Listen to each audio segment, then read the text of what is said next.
믿습니다. 오늘 수요일 신학의 제목은 승리의 공식, 하나님을 향해 손을 들라입니다. 본문은 출애굽기 17장 8절부터 16절의 말씀이고, 저는 육성교구를 담당하는 김덕민 목사입니다. 할렐루야.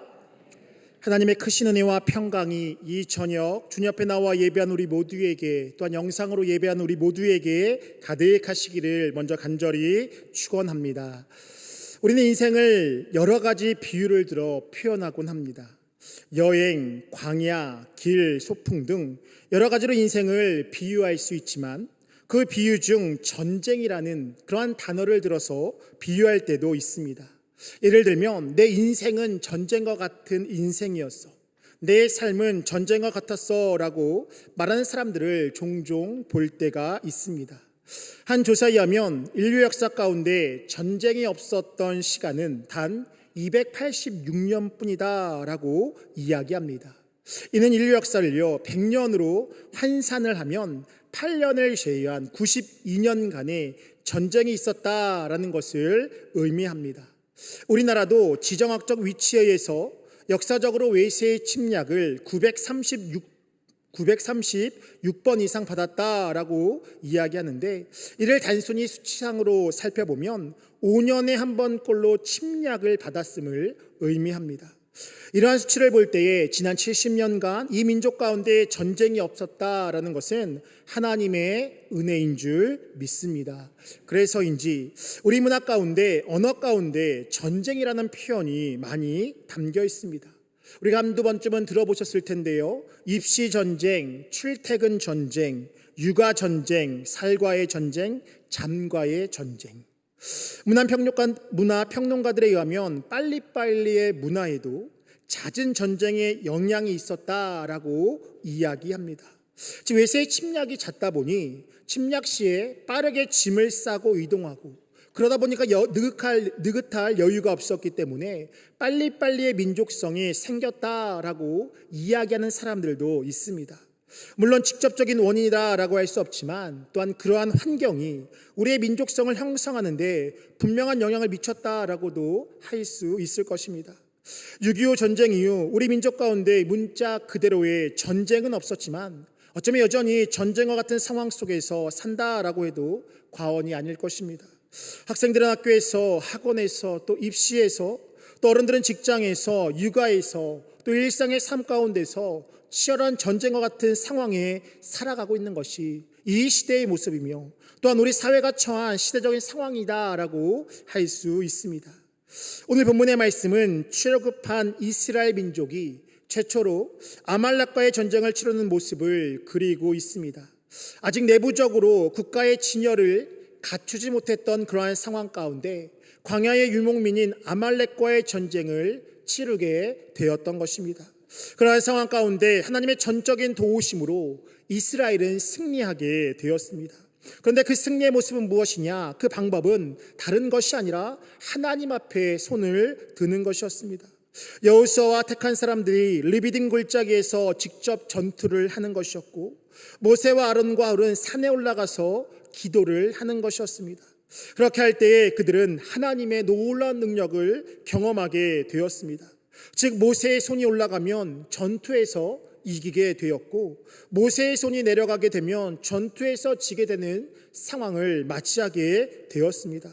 다르게 표현한다면 그들이 하나님 앞에 기도했었을 때에 이기게 되었고, 기도하지 않았을 때에 패하게 되는 상황에 처하게 되었던 것입니다. 또한 그러한 상황 가운데 오늘 본문에서 하나님은 이 모든 상황을 책에 기록하고 또 기념하고 기억하라라고 말씀하고 있습니다. 그럼 이런 본문의 말씀을 통하여서 이 저녁 우리에게 주시는 그 말씀은 무엇인지, 하나님의 말씀은 무엇인지 함께 나누고 기도의 제목을 삼고자 합니다. 첫 번째입니다. 신앙의 여정 가운데 우리를 넘어뜨리려는 도전은 계속됩니다. 신앙의 여정 가운데 우리를 넘어뜨리려는 도전은 계속됩니다. 오늘 보면 8절은 이렇게 이야기합니다. 그때에 아말렉이 와서 이스라엘과 르비딤에서 싸우니라 라고 이야기합니다. 그때가 언제일까 생각해 보면 먼저는요, 하나님의 은혜를 경험한 때라고 할 수 있습니다. 마사에서 물이 없어 백성들은 모세를 원망하게 되었고, 그러한 상황 가운데 모세는 하나님께 기도하여 반석을 쳐서 물이 나게 되는 역사를 경험하게 됩니다. 그 물로 인하여서 그들은 만족함을 누리게 되었고, 또한 충분한 쉼을 갖게 되었습니다. 이와 같이 하나님의 은혜를 경험한 그때에 아말렉이 와서 이스라엘 가운데 전쟁을 걸게 되었던 것입니다. 또한 그때는 하나님의 은혜를 누렸지만 끊임없는 내부적인 진통과 하나님을 향한 의심과 불순종, 자신과의 영적 전쟁에서도 승리하지 못했던 어쩌면 연약한 때의 모습이었다라고도 할 수 있습니다. 성경의 내용을 쭉 살펴보면 이스라엘 민족은 출애굽기 14장에서 출애굽을 하게 되었고, 또한 15장에서는 출애굽한 하나님을 찬양하는 노래가 기록되어 있습니다. 또한 마라에서 쓴 물이 단물로 바뀌는 은혜를 경험하게 되고, 16장에 들어서는 메추라기와 만나를 통하여서 먹이시는 그 하나님의 은혜를 경험하게 되었습니다. 그리고 17장에 들어와서 마사에서 하나님의 은혜를 경험하게 됩니다. 그런데 그러한 과정 가운데 있어서 그들은 끊임없이 모세를 향하여서 불평불만을 쏟아나게 되었고, 또 하나님의 사랑과 계획에 대해서 끊임없이 의심했던 것이 그들의 모습이었습니다. 영적으로나 육적으로나 무엇 하나 훈련된 것이 없었으며 세워졌던 것이 아무것도 없던 것이 그들의 상황이었다라고 할 수 있습니다. 그러한 상황에서 아말렉이라는 외부의 적을 그들은 맞이하게 되었습니다. 이에 대해서 신명기 25장 17절부터 18절은 이렇게 이야기합니다. 너희는 애굽에서 나오는 길에 아말렉이 내게 한 일을 기억하라. 곧 그들이 너를 길에서 만나 내가 피곤할 때에 내 뒤에 떨어진 약한 자를 쳤고 하나님을 두려워하지 아니하였느니라 라고 이야기합니다. 즉 그들이 은혜를 경험했었을 때에, 또한 그들이 피곤에 지쳐 있었을 때에 아말렉이라는 존재가 이스라엘 가운데 나와서 그들에게 전쟁을 일으키고 그들을 괴롭혔다라고 성경은 이야기하고 있습니다. 여기서 이 아말렉은 에서의 아들 엘리바스가 그의 첩 디나에게서 낳은 아들이었습니다. 그 아말렉 족속의 조상이 되게 됩니다. 아말렉 족속은 아브라함 때부터 주로 네게부 지방에서 거주했던 고대의 유목 민족이었습니다. 아말렉이 본격적으로 기록된 것은 오늘 본문인데, 이후의 성경을 쭉 보면 이스라엘이 가나안 땅에 정착해서 사는 동안 그들은 끊임없이 이스라엘 민족을 괴롭히게 됩니다. 사사 기드온 시대에는 아말렉 족속이 모압과 암몬 그리고 미드안과 함께 연합하여서 이스라엘을 침범하였고 이스라엘의 일부 지역을 지배하기도 하였습니다. 또한 다윗의 시대에도 아말렉 족속은 블레셋 지역을 침략하는 등 끊임없이 그들을 괴롭혔던 것이 그들의 모습이었습니다. 물론 다윗의 시대에 하나님의 도우심으로 말미암아 그들은 멸망하게 되었지만 이스라엘 역사 가운데 아말렉이라는 존재는 하나님의 은혜를 경험한 이스라엘을, 또 하나님의 택함을 받은 이스라엘을, 삶에 지치고 힘들었던 이스라엘을 넘어뜨리고 끊임없이 도전했던 그런 존재들이다라고 할 수 있습니다. 이러한 관점에서 아말렉을 본다라면, 영적으로 그들을 바라본다라면 성경에서 말하는 이 아말렉이라는 존재는 단순히 이스라엘만을 괴롭히는 이방 민족만을 의미했던 것이 아니라 하나님을 믿고서 가나안이라는 영원한 하나님 나라를 향해 가는 그 여정 가운데 끊임없이 그들을 방해하는 존재, 그들 가운데 끊임없이 문제를 만들어내는 그러한 존재다라고 할 수 있습니다. 아담 이후에 모든 인간은 죄 가운데 빠져서 살아가게 되었습니다. 죄로 인하여서 참다운 평강을 얻지 못하게 되었고, 불안과 고통과 세상적인 제약 가운데 살게 되었던 것이 인간의 모습이었습니다. 그런데 예수 그리스도를 통하여서, 예수 그리스도를 믿음으로 인하여서 우리는 새로운 피조물이 되게 되었고 하나님의 은혜와 평강을 경험하게 되었습니다. 그렇게 영원히 죽을 수밖에 없는 죄 가운데 있던 우리가 예수 그리스도를 믿음으로 인하여서 새로운 존재가 되었지만, 그러나 하나님을 믿는 그 삶의 과정 가운데는 하나님의 복을 방해하는 요인들이 여전히 존재하고 있다라는 것입니다. 오늘 본문이 보여주는 내용이 바로 그것이다라고 할 수 있습니다. 즉 하나님의 은혜로 애굽이라는 압제로부터 벗어나게 되었지만 약속의 땅으로 가는 그 과정 가운데 그 대적인 아말렉을 만나게 되었고 그들의 앞길을 가로막는 것이 그의 모습이었다라는 것입니다.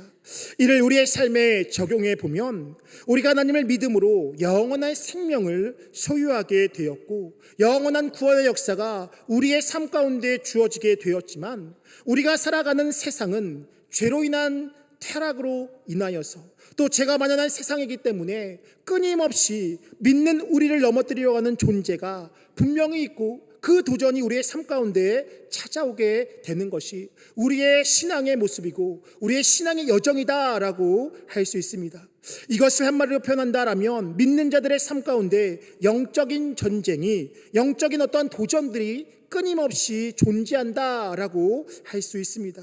믿는 자들의 삶 가운데도 끊임없이 우리를 넘어뜨리려는 영적인 문제들, 또한 삶의 여러 가지 문제들이 계속해서 이루어지는 것이 우리의 인생의 모습이다라고 할 수 있습니다.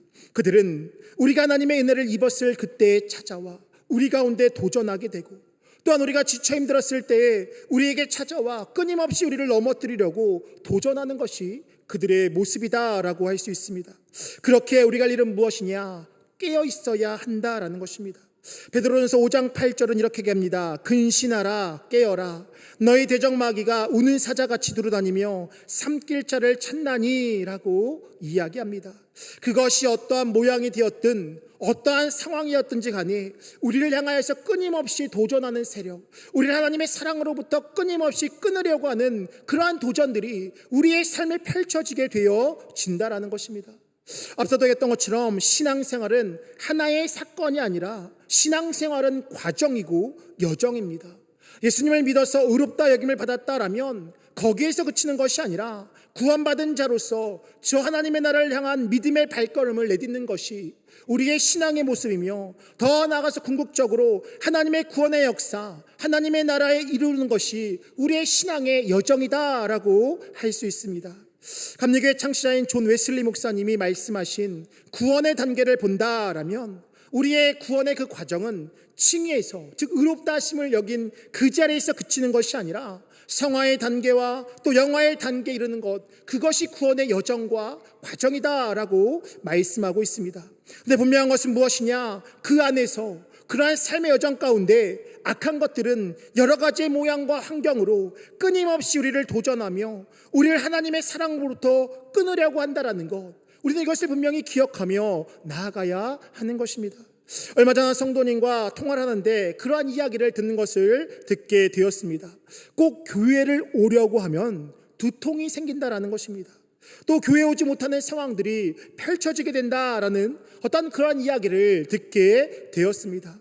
기분이 다운되거나 무력해지거나 그래서 다시 다음 주에는 꼭 가야겠다라고 마음을 먹으면 월요일부터는 쭉 괜찮다가 금요일 토요일쯤 되면은 자신의 삶 가운데 교회를 가지 못하게 하는 어떤 상황들이 펼쳐지는 것을 경험하게 되었다라는 어떤 그런 이야기를 듣게 되었습니다.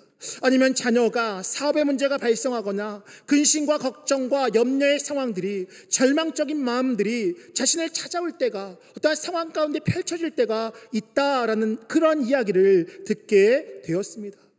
모양과 방법과 정도는 다르지만 그러한 삶이 우리의 삶에 펼쳐지는 것이 우리가 살고 있는 이 시대의 모습이며 우리의 삶의 모습이다라고 할 수 있습니다. 그렇다면 우리의 삶에 찾아오는 그 인생의 문제 가운데, 어떠한 도전 가운데 과연 우리는 어떻게 살아가야 하는 것일까요? 두 번째입니다. 하나님 앞에 손을 드는 것, 기도가 승리의 비결입니다. 하나님 앞에 손을 드는 것, 기도가 승리의 비결입니다. 오늘 보면 11절부터 13절은 이렇게 이야기합니다. 모세가 손을 들면 이스라엘이 이기고 손을 내리면 아말렉이 이기더니 모세의 팔이 피곤함에 그들이 돌을 가져다가 모세 아래에 놓아 그가 그 위에 앉게 하고 아론과 훌이 한 사람은 이쪽에서 한 사람은 저쪽에서 모세의 손을 붙들어 올렸더니 그 손이 해가 지도록 내려오지 아니한지라. 여호수아가 칼날로 아말렉과 그 백성을 쳐서 무찌르니라 라고 말씀합니다. 즉 아말렉이라는 상황 가운데 그들이 취했던 전략은 두 가지였습니다. 먼저는 모세와 아론과 훌은 산 위에 올라가서 손을 들고 기도하는 것이었고, 여호수아는 실제적으로 나가서 전투를 치르는 것이었습니다. 그런데 그 전투의 전체적인 모습, 말씀의 전체적인 맥락을 본다라면 결국 그 승리의 핵심은 여호수아의 전투가 아니라 모세의 손에 있었다라는 것을 우리는 잘 알게 됩니다. 즉 모세가 손을 들면 전투에서 이기는 상황이 펼쳐지게 되었고, 여러 가지 이유로 인해서 모세가 손을 내리게 되어진다라면 전투에서 밀리는 상황이 펼쳐지게 되었던 것입니다. 이것이 의미하는 것은 무엇이냐? 아말렉과의 전투도 결국 하나님의 절대적인 주권 아래에 이루어져 갔다라는 그 사실입니다. 손을 든다라는 것은 항복을 의미하는 것도 있지만 다른 면에서 하나님만을 의지한다는 고백이며, 또한 그것은 기도하는 모습이었습니다. 그렇게 모세가 하나님 앞에 손을 들고 기도했더니 승리의 결과가 나타나게 되었던 것입니다. 결국 하나님의 개입이 승리의 모습이었으며, 하나님의 개입이 결국은 승리의 그 근본의 원인이 되었다라는 것을 오늘 본문은 분명하게 증언하고 있는 것입니다. 민수기 14장 42절 이하를 보면 아말렉과의 전쟁에서 패하는 이스라엘의 민족의 모습이 나타나게 됩니다. 민수기 14장 42절부터 45절입니다. 여호와께서 너희 중에 계시지 아니하니 올라가지 말라. 너희의 대적 앞에서 패할까 하노라. 아말렉인과 가나안인이 너희 앞에 있으니 너희가 그 칼에 망하리라. 너희가 여호와를 배반하였으니 여호와께서 너희와 함께하지 아니하시리라 하나, 그들이 그래도 산꼭대기로 올라갔고 여호와의 언약궤와 모세는 진영을 떠나지 아니하였더라. 아말렉인과 산간지대에 거주하는 가나안이 내려와 그들을 무찌르고 호르마까지 이르렀더라라고 말씀합니다. 결국 무엇일까요? 같은 아말렉과의 전투였지만 하나님께서 함께 하셨을 때는 승리가 그들 가운데 있었지만, 하나님께서 그들 가운데 함께하지 않았을 때에 그들은 패하게 되었다라는 것입니다. 이는 아말렉이라는 문제를 해결하는 분명한 방법과 모습을 보여주는 것이다 라고 할 수 있습니다. 즉 기도할 때에, 기도가 있었을 때에 그들 가운데 승리했지만, 기도하지 않고 자신들의 힘으로 나아갈 때, 그들의 생각과 그들의 전략으로 나아갔을 때에 그들은 처참하게 패배하게 되었다라는 것입니다. 기도의 사람이라 불리는 이엔 바우주가 쓴 기도하지 않으면 죽는다라는 책을 보면 이러한 내용이 나옵니다. 기도는 하나님께서 우리에게 은혜를 주시기 위해 세우신 방법이다. 하나님은 우리가 기도를 통하여서 하나님께 구하기를 원하신다. 성경은 하나님께서 우리의 기도를 들으실 뿐만 아니라 우리가 구한 것을 주신다라고 분명히 이야기한다. 물론 바울의 경우처럼 우리가 우리의 훈련을 위해 주어진 가시를 제거해달라고 기도할 때에 가시를 제거해주지 않고 대신 더 많은 은혜를 주실 수도 있다. 또한 모세의 경우처럼 우리가 약속의 땅에 들어가게 해달라고 간절히 구하더라도 하나님께서 허락하시지 않을 수도 있다. 그러나 이것은 매우 예외적인 것이다. 이러한 일들은 바울이나 모세와 같은 탁월한 하나님의 종들의 삶에서 평생 단 한 번 일어난 보기 드문 일이었다. 만일 우리가 그들의 평생의 기도의 삶을 들여다볼 수만 있다면 그 수를 헤아릴 수 없을 만큼 기도응답이 발견되게 될 것이다. 그들의 기도 생활은 무수한 기도응답의 연속이라 해도 과언이 아닐 것이다. 성경에서 기도하라는 명령은 간결하고도 단호하며 기도응답에 대한 약속은 아주 명확하다라고 그는 그렇게 이야기했습니다. 더 나아가서 이엔 바우주는 기도에 대한 확실한 태도를 유지하게 됩니다. 그는 매일 새벽 4시에 일어나서 7시까지 기도했습니다. 그는 기도하지 않고는 설교나 전도를 하지 않았으며, 열매 맺는 참된 기도의 비결은 뜨거운 영적인 갈망이며 성령의 능력을 얻은 유일한 길은 기도다라고 그는 그렇게 이야기했습니다. 또한 뜨거운 기도가 없는 교회는 생명이 없는 교회가 되며, 뜨거운 불의 기도가 없으면 우리의 영혼은 죽는다라고 그렇게 이야기했습니다. 즉 그는 기도를 통하여 능력을 받게 되었고, 기도를 통하여서 성령의 충만함을 받고 삶의 문제를 해결하는 능력을 경험하게 되었던 것입니다. 감리교 창시자인 존 웨슬리도 마찬가지였습니다. 그의 일기에는 이렇게 적혀 있습니다. 나는 60년 이상 새벽 4시 기상을 유지해왔다. 나는 50년 이상 새벽 5시에 기도와 설교를 계속해 왔다라고 그렇게 이야기합니다. 즉 그는 일평생 기도하는 사람이었고 기도함으로 삶의 문제를 해결하고 하나님의 구원의 역사를 이루어가게 되었던 것입니다. 또한 종교개혁자 루터도 이렇게 이야기합니다. 내가 매일 새벽 2시간을 기도로 보내지 않는다면 그날의 승리는 마귀에게로 돌아갈 것이다. 나는 너무나 할 일이 많기 때문에 매일 3시간을 기도하지 않으면 결코 이를 질탱할 수 없다라고 그는 그렇게 이야기했습니다. 존 칼빈 역시도 이렇게 말했습니다. 기도가 얼마나 필요한 것이며 또한 직접 기도하는 것이 얼마나 여러 가지로 유용한가를 말로는 도저히 설명할 수 없다라고 그는 그렇게 고백합니다. 즉 무엇이냐? 이 기도가 그들의 삶을 이끌고 지탱하는 힘이자 비결이었으며 그들을 통하여서 이루신 하나님의 놀라운 역사의 비결이 그 원인이 무엇이냐? 바로 기도였다라는 그 사실입니다. 오순절의 성령의 임재도 그들이 모여 기도할 때에 불같이 나타나게 됩니다. 마가의 다락방에 모여서 기도할 때에 성령의 능력이 임하게 되었고 그 능력을 입어서 사도행전의 역사가 또 교회의 역사가 계속해서 이루어져 왔다라는 것을 우리는 너무나 잘 알고 있습니다. 그렇게 하나님의 향해 손을 들 때에 하나님께 기도할 때에 이와 같은 구원의 역사, 승리의 역사가 반드시 일어나게 될 줄 믿습니다. 물론 기도가 쉽지 않습니다. 오늘 본문에서도 모세의 기도가 결코 쉽지 않음을 분명하게 보여주고 있습니다. 기도하는 중에 그의 팔은 내려가게 됩니다.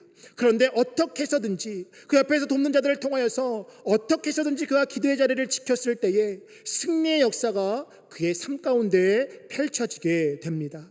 중국 내지 선교의 설립자였던 허드슨 테일러는 기도에 가서 이렇게 말했습니다. 기도를 위해서 너무 열심히 일하다가 기도할 힘이 없을 정도가 되지 않게 그리스도를 위해서 너무 열심히 일하다가 기도할 힘이 없을 정도가 되지 않게 하라. 기도를 하는데도 많은 힘이 필요하기 때문이다 라고 그는 그렇게 이야기했습니다. 이 말이 의미하는 것은 무엇이냐? 기도가 승리에 있어서 최후의 수단이 되는 것이 아니라 첫 번째 수단이 되어야 한다는 것입니다. 기도를 그리스도를 위해서 너무 열심히 일한 이후에 기도하는 것이 아니라 먼저 기도할 때에 승리가 그의 삶 가운데 주어진다라고 이야기하면서 더 나아가서 그렇게 그 기도가 결코 쉽지만은 않기에 정말 최선을 다해서 또 목숨을 걸고 기도해야 됨을 분명하게 강조했다라고 할 수 있습니다. 그렇게 우리는 일을 다하고 기도하는 것이 아니라 먼저 기도하는 것, 기도의 시간을 확보함이 우리 가운데 중요한 모습이 되는 줄 믿습니다. 오늘 아말렉과의 전투에서요 승리의 절대적인 요소는 결국 기도였다라는 사실을 분명하게 기억하시고 전쟁과 같은 인생 가운데 영적 전쟁 가운데 살아가는 우리 모두 가운데 기도함을 통하여서 놀라운 승리의 삶을 살아가는 우리 모두가 되시기를 간절히 축원합니다. 끝으로 승리의 공식을 기억해야 합니다. 승리의 공식을 기억해야 합니다. 오늘 본문 14절입니다. 여호와께서 모세에게 이르시되 이것을 책에 기록하여 기념하게 하고 여호수아의 귀에 외워 들리라. 내가 아말렉을 없이 하여 천하에서 기억도 못하게 하리라. 하나님은 전쟁의 승리를 책에 기록하고 기념하고 여호수아의 귀에 외워 들리게 하라라고 그렇게 말씀하셨습니다. 이것을 다르게 표현한다면 하나님의 역사하심, 하나님의 일하심을 분명하게 기억하고 나가라라고 말씀하신 것입니다.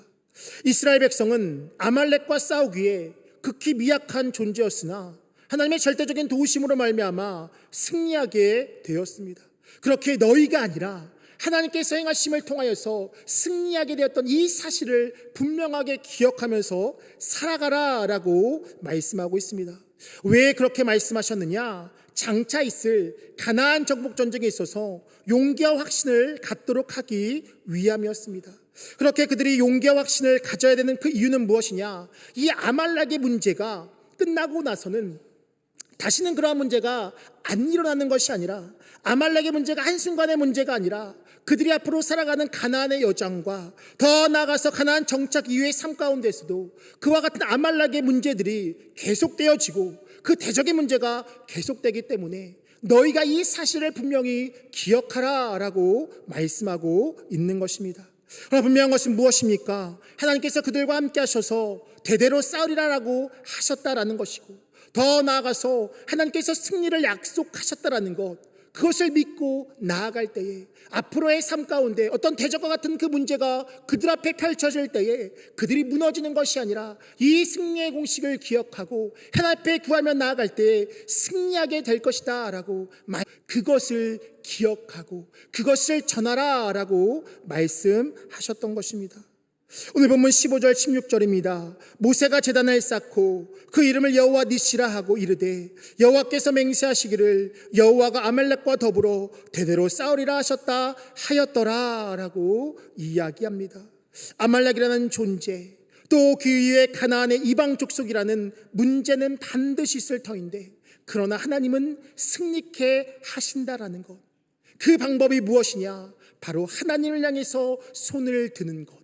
하나님 향해 손을 들 때에 하나님께서 그들과 대대로 싸우신다라는 그 하나님의 약속의 말씀을 기억하고 나아가라는 것, 그것이 바로 하나님께서 이 여호수아의 귀에 들려서 그 일들을 기념하고 기억하라라고 말씀하신 그 이유다라는 것입니다. 언젠가 칼럼을 읽는데 성공한 사람들의 특징들 중에 여러 가지가 있는데, 그 특징 중 하나가 무엇이냐? 지는 것을 싫어한다라는 것, 한마디로 승부욕이 있다라는 것이었으며, 또한 각자만의 이기는 습관이 있었다라는 것입니다. 결국 이기는 그 습관이 그들을 성공하는 삶으로 이끌게 되었다라는 것입니다.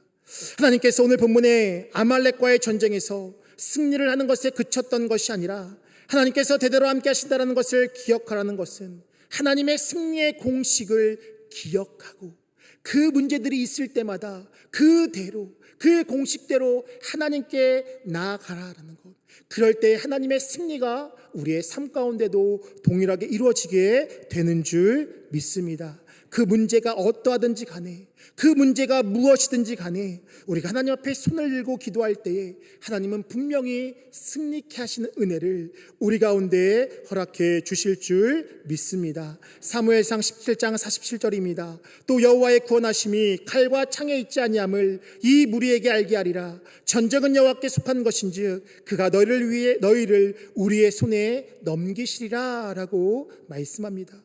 결국 무엇입니까? 다윗 또한 그것을 알았다라는 것입니다. 여호와의 승리는 칼과 단창에 있던 것이 아니라 여호와께 속해 있다라는 것, 그렇게 그 만군의 여호와의 이름을 가지고 나아갈 때에 그의 삶 가운데 놀라운 승리의 삶을 이루게 되었던 것입니다. 바울 또한 분명하게 이야기합니다. 로마서 8장 37절입니다. 그러나 이 모든 일에 우리를 사랑하시는 이로 말미암아 우리가 넉넉히 이기느니라. 이것이 바로 하나님께서 우리에게 약속하신 하나님의 승리의 모습인 줄 믿습니다. 앞서 얘기했던 이엠 바운주는 이렇게 책에서 마무리하며 이야기합니다. 돈이 없이 가난해도, 세상의 조롱과 핍박에 시달려도, 문화와 사회 냉대에 직면해도 교회는 기도만 있으면 승리의 진군을 계속하여 결국 최후의 승리를 거둘 수 있습니다. 그러나 기도하는 사람이 없으면 교회는 가장 약한 적도 물리칠 수 없고 주님을 위해 승리의 트로피를 결코 들어 올릴 수 없습니다. 교회가 모든 것을 다 잃어버린다 할지라도 믿음의 기도는 지극히 강력한 매체들을 움직여 지극히 놀라운 승리를 쟁취하기 때문에 아롱의 지팡이보다 더 강한 것이다 라고 할 수 있습니다. 열정에 불타는 거룩한 사역은 기도의 토대 위에서 가능하며, 복음이 놀라운 일들을 만들어내려면 그 뒤에는 반드시 많은 기도가 있어야 합니다. 기도를 많이 할 때에 비로소 오순절의 영광이 반복적으로 일어날 수 있게 됩니다. 이것이 바로 승리의 비결이며 승리의 공식인 줄 믿습니다. 하나님 앞에 손을 들 때에 오순절의 성령의 강림의 역사가 반복해서 일어나게 되는 것이고, 여호와 니시, 삶의 문제들 가운데 넉넉히 있는 그 하나님의 놀라운 승리가 우리의 삶 가운데 주어지게 될 줄 믿습니다. 정말 기도가 많이 필요한 시절입니다. 국가적으로 또 사회적으로 또 가정적으로 절실히 기도가 필요한 시기입니다.